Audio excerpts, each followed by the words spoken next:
बच्चों, आज हम नरेशन के बारे में जानेंगे, यानी डायरेक्ट एंड इनडायरेक्ट स्पीच। किसी अन्य व्यक्ति के द्वारा कही गई बात को हम या तो वैसा ही कहकर डायरेक्ट नरेशन या अपने शब्दों में इनडायरेक्ट नरेशन कह सकते हैं। डायरेक्ट नरेशन, जब वक्ता के कथन को उसी के शब्दों में व्यक्त किया जाता है तो उसे डायरेक्ट नरेशन या डायरेक्ट स्पीच कहते हैं। जैसे ही said, I have lost my pen. Indirect narration, जब वक्ता के कथन को न दोहराकर अपने शब्दों में उसका आशय व्यक्त किया जाता है तो उसे इनडायरेक्ट नरेशन या इनडायरेक्ट स्पीच कहते हैं। जैसे he said that he had lost his pen। बच्चों, जब हम देखते हैं कि डायरेक्ट से इनडायरेक्ट करने के लिए कुछ नियमों को होना बहुत जरूरी है। So now students, we are describing the rules for changing direct narration into indirect narration. Rule number 1 is related to reporting speech. Inverted comma के बाहर के शब्द जो रिपोर्टिंग स्पीच कहलाते हैं, वे कभी कभी कथन के बीच या अंत में आ जाते हैं। उन्हें प्रारंभ में रखकर ही शेष वाक्य को इनडायरेक्ट में बदला जाता है। Direct, the earth replied he is round. इसका इनडायरेक्ट होगा ही replied that the earth is round.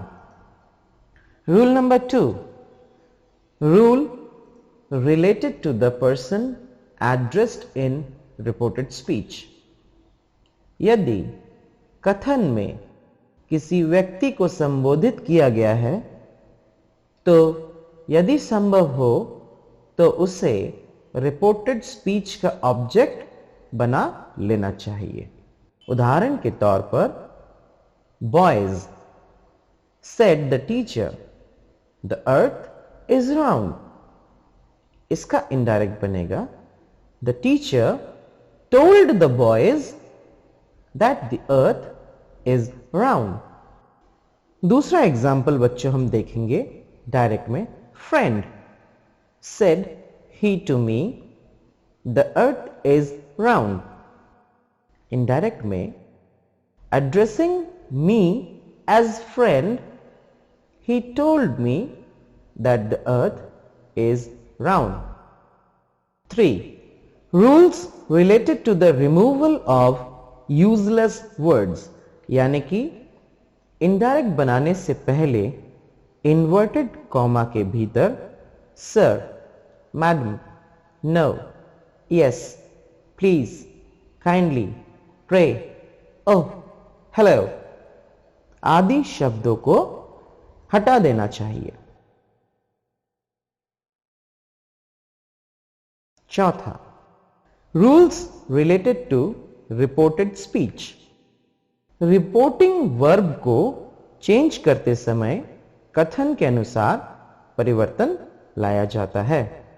जैसे ए, यदि वाक्य साधारण हो तो सेड को रिमार्क्ड या टोल्ड में बदल देते हैं। बी, यदि वाक्य में यस हो और वाक्य साधारण हो तो सेड को अफर्म्ड, असर्टेड, एक्सेप्टेड या रिप्लाइड इन अफर्मेटिव में बदल देते हैं। सी,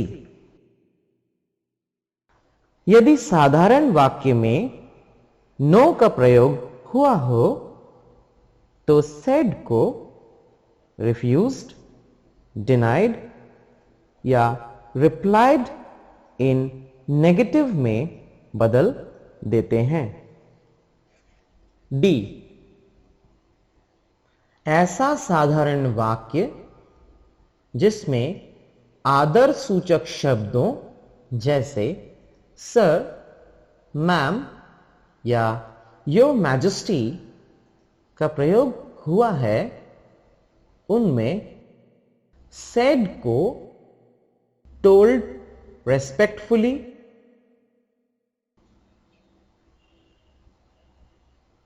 या एड्रेस्ड रेस्पेक्टफुली में बदल देते हैं।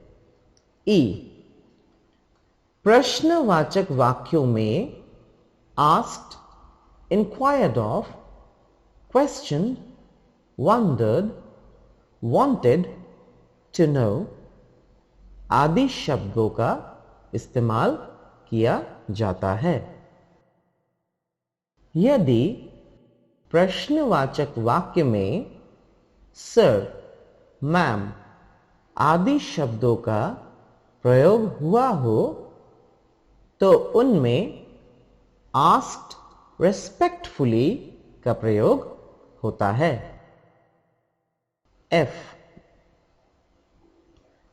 आदेशात्मक या आज्ञासूचक वाक्यों में सेड को ऑर्डर्ड, कमांडेड आदि शब्दों में बदल दिया जाता है। जी, सलाह संबंधी वाक्यों में सेड की जगह एडवाइस्ड, रेकमेंडेड, प्रिस्क्राइब्ड आदि शब्दों का प्रयोग किया जाता है। एच, निवेदन संबंधी वाक्यों में सेड की जगह रिक्वेस्टेड, सॉलिसिटेड, प्रेड आदि शब्दों का प्रयोग होता है।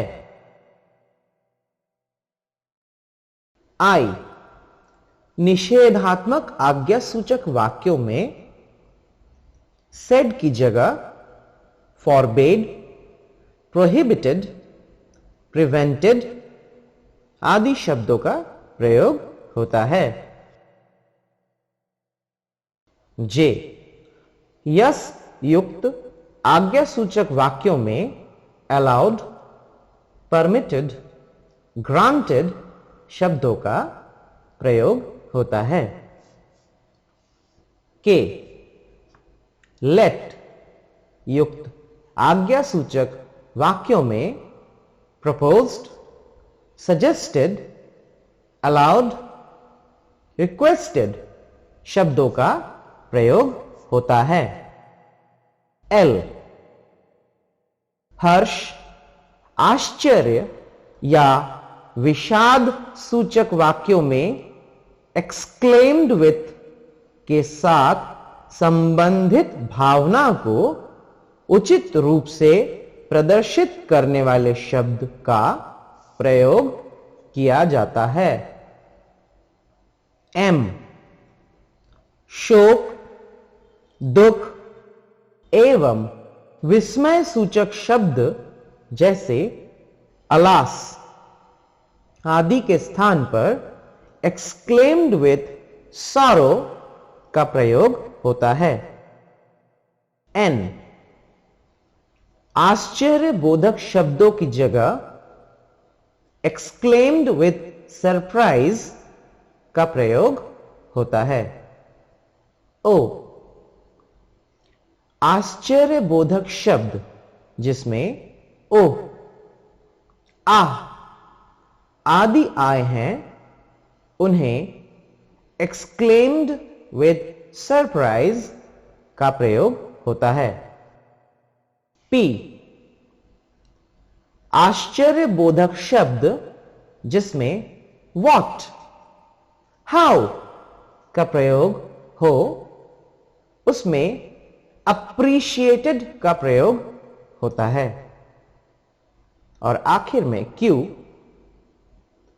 ऐसे इच्छात्मक या शुभकामनाओं वाले वाक्य जिनमें में आए वहां विश्ड, डिजायर्ड आदि शब्दों का प्रयोग होता है। बच्चों, अब हम कुछ उदाहरण को देखेंगे। Direct, he said, comma, open inverted commas में, sir, comma, why is the earth round, question mark और इन्वर्टेड कॉमास क्लोज। इनडायरेक्ट में, he asked respectfully why the earth is round। दूसरा उदाहरण देखेंगे।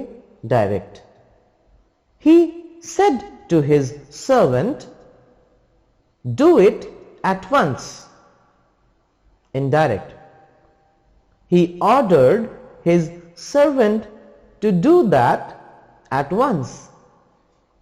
तीसरा उदाहरण देखेंगे। He said to his teacher, please explain it।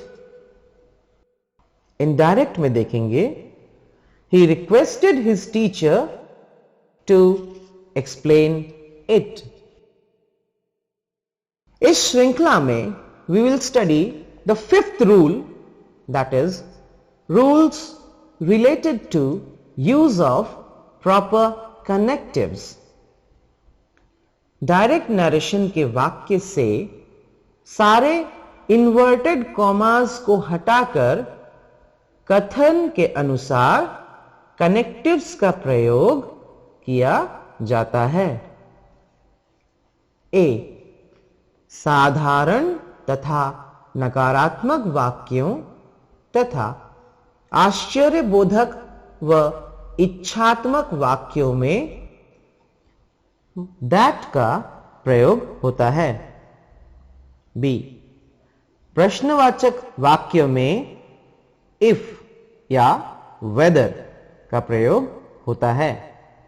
सी, ऐसे प्रश्नवाचक वाक्य जिनमें इंटरोगेटिव प्रोनाउन का प्रयोग हुआ हो तो उनमें कनेक्टिव का प्रयोग नहीं होता है। डी, आज्ञासूचक वाक्यों में वर्ब से पूर्व टू का प्रयोग होता है। इसके भी कुछ उदाहरण हम देखेंगे। Direct, he said earth revolves round the sun. Indirect, he said that earth revolves round the sun। Direct, he said Srinagar is not hot in summer। Indirect, he said that Srinagar is not hot in summer। एक और उदाहरण देखेंगे बच्चों। He said, is the earth round? Indirect, he asked if the earth is round।